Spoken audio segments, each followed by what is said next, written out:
People have this impression that to have an iron mind, you need to be in constant God mode, and that life needs to be struggle permanently, and you need to be able to deal with that struggle permanently, and it's all just doom and gloom, which is not the case at all.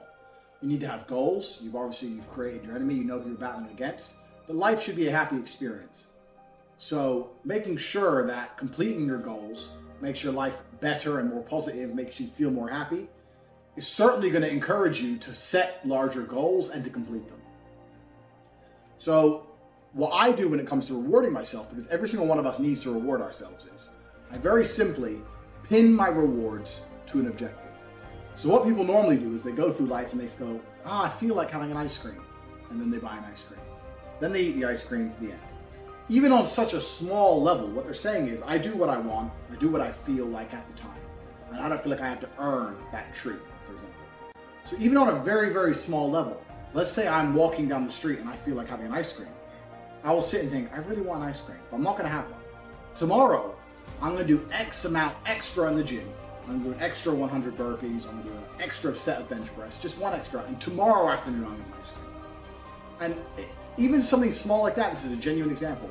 You spend the whole day thinking about ice cream. You end up anticipating ice cream, getting excited for ice cream. You go to the gym, you do extra, you earn the ice cream. And then, you know what the crazy thing is? The ice cream tastes better after going through that process than if I would have just bought it when I kind of wanted one the first time. And it's the same with absolutely everything. If I had some money in my bank and I decided to buy a Lambo, sure, it'd be a fun, happy day. But if I set myself a series of objectives I had to complete first, not even just to be able to afford the Lambo. Sure, you can say once I make X amount of money, I'm going to treat myself to this. That's fine. But you can also pin to a bunch of other objectives. So I had the money for a Lambo, but I wouldn't allow myself to buy one until I completed other things. In the gym, for example. Gym is the one I use all the time. If I want to do something which I know is stupid, but makes me happy, like booze, like eat some bad food, like buy something I shouldn't buy, etc., I make myself work for it. And I do that to alleviate the guilt of having it. Because what's going to happen is, if you've done the first two parts of this correctly and you understand the enemy you're combating, you're going to know that that person doesn't give in to those kind of desires, doesn't give in to urges. If he wants ice cream, he just goes without. Well, that's who you're battling against. But it's fine for you to have an ice cream because you're going to work extra hard. So the next thing you need to do is you need to put together a list of objectives. You need two lists. You need a list of things you can already do and afford, and a list of things you can't do and afford. So the first list, things you can do and afford, you need to sit there and think, even basic shit, junk food. I want to have a cheat day of junk food. To allow myself to have that cheat day of junk food on the 7th day of the week, on the 6 days of the week, I'm going to get up at 6 o'clock, I'm going to go to the gym, and I'm going to train for an hour and a half. I'm not going to leave the gym until 7:30. I'm going to be there at 6 o'clock every day. And unless you complete those 6 days, unless you complete the objectives, you're not going to give in and allow yourself to 7. And I'm telling you, the 7th day, if you finally do complete the objectives and then you're sitting there eating the junk food, it will be so much better once you've earned it. The greatest thing about this is the reward is actually better. Not only do you work harder, but the reward is so much better knowing you worked for it. So that's one example, junk food, for example. Or let's say you want new shoes. Basic shit. All the shit you're doing anyway now without thinking. You go to a mall, you'll buy yourself something. You'll want it for 10 minutes. By the time you get home and take out the bag, you don't want it. That's because you haven't trained yourself to earn it. You're going to be a happier person when you look at something you want and go, all right, I'm going to come back and get that in 2 days. And the next 2 days, I'm going to do X. And you're going to do that X that you don't want to do. It's going to be difficult, and you're going to achieve it. And then you're going to get what you want. And you're going to be happier that you got the thing. That's the first thing. And the second thing is, all these small little objectives, these small little missions you're setting yourself around a compound, especially when it comes to physical fitness. Physical fitness is the easiest one. Because you could say, I'll do 500 press-ups and then I'm there. Done. So this list of things you can already easily afford, you're going to do, you're going to write it out, and you're going to set an objective for each one. So if right now you're thinking of going on holiday, you need to set an objective for completing that holiday. If you want to have a day of junk food, if you want to buy something cheap, etc., etc. That's the first list. The second list is a list of things you cannot yet afford or things you do not yet have. And that's very easy because what you're doing is the punishment or the mission you're trying to complete is actually necessary. It's vital to having the objective. So if you want a Ferrari, you write down Ferrari, well, then you have to make the money first, don't you? Of course. If you want to have a six-pack, well, then you've got to do the work. A separate list of things with the objectives yet to be completed, which you will need to finish before you can even purchase them. So you have two lists. Things you can do right now, and you're going to delay gratification on purpose to train your mind to earn things. So you're going to train your mind to earn things with the first list, and the second list is obviously going to be all your life goals, all the things you're aiming to get. The first list is actually the most important. The second list is just going to be a general motivation. Everyone wants to have a Ferrari and a mansion, of course. It's good to write those things down. You may never even get them. It's the reality of the world. You know, you may get halfway there and still be a very happy, contented person. So this is a dream list, but that's good to have. But the first list is the most important because you're going to learn to delay gratification. You're going to learn to train yourself to make yourself work for the things you want. Things you already can do. You're going to start putting an objective. You're going to start putting a goal in the way.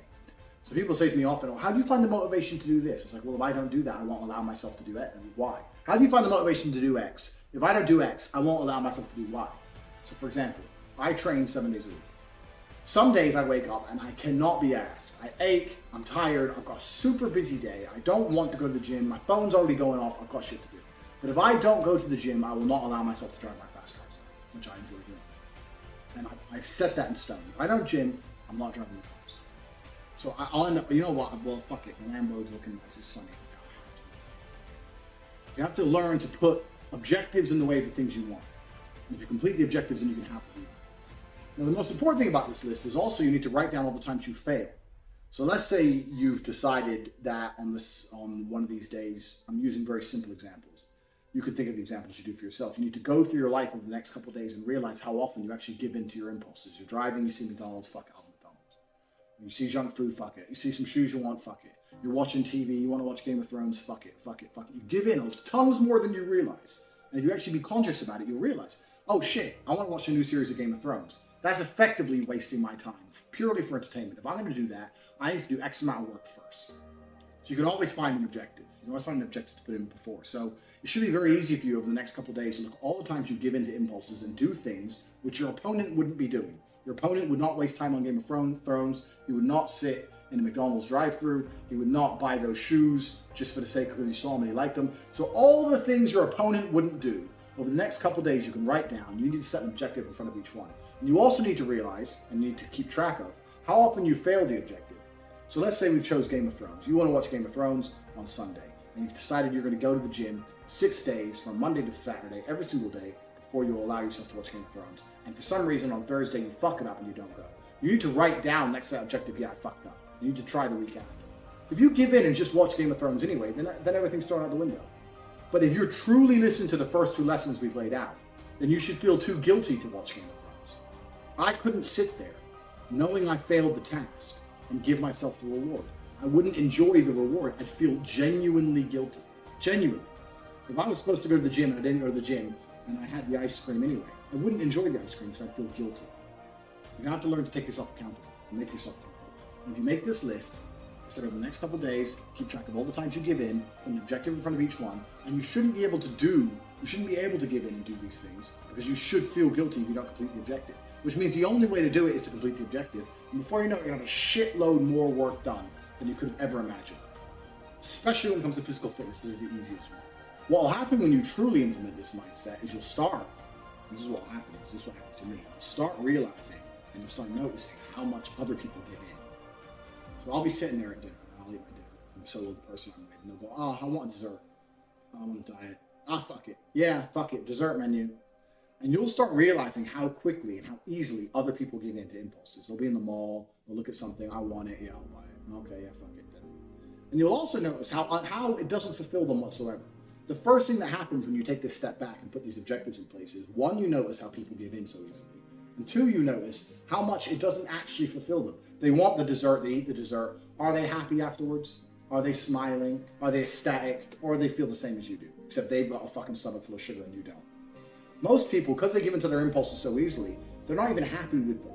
This is the reality of the world. People buy shit they don't want, do shit that they don't even fucking like doing, eat crap. They go, oh, I really want that, and they eat it and they feel like shit afterwards. It's all asinine. It's all inane. When you truly implement this system, you're going to start noticing how easily others give in. And what it's going to start to do is, it should motivate you further. When I'm walking through the mall and someone gives in and does some dumb shit they shouldn't do, it motivates me to make sure I'm never like them. Literally, when they buy that t-shirt and then they go home, by the time they get home, they just throw it on the couch and throw the bag on the couch, throw it in the wardrobe, just carry on playing video games or whatever they're doing. I mean, what a waste of money. They don't give a fuck. They don't give a fuck about that t-shirt. It made them happy for maybe 6 minutes. Maybe. If you only got 6 minutes of happiness out of a t-shirt, but it inspired you to go to the gym beforehand, then it's worthwhile. then the t-shirt now has a purpose. But just to buy it for the sake of feeling a little bit happier for a few minutes to throw it in a wardrobe, absolutely not worthwhile. So there's a huge difference between the two. So the second part of this objective, after you've done everything we've discussed with the 2 lists, and you're understanding after a couple days of analyzing all the things your opponent wouldn't do to realize how often you give them yourself, is to also become super perspicacious and pay attention to how often other people give in to their whims. Because that should motivate you more than anything. Make your list, put all your objectives down. Doesn't matter what your objectives are. Objectives can be super simple and they can be super basic to start. You know, I want to make my first $50 online. I've never made money online before. I want to find a way to get someone to PayPal me $50 and make my first $50 online. And after I do that, I'm going to allow myself to go and blow it, or go blow $200. Doesn't matter. It's just the principle that I managed to make money online. And if I do that, I'm going to go and I'm going to go shopping on Sunday. And then you're going to sit there on Twitter and you're sitting there on the internet going, how the fuck can I make some money? Because I want to go shopping. I want to go shopping. But if I don't do this, I can't go shopping. And you're going to see how quickly this compounds to a complete change of lifestyle.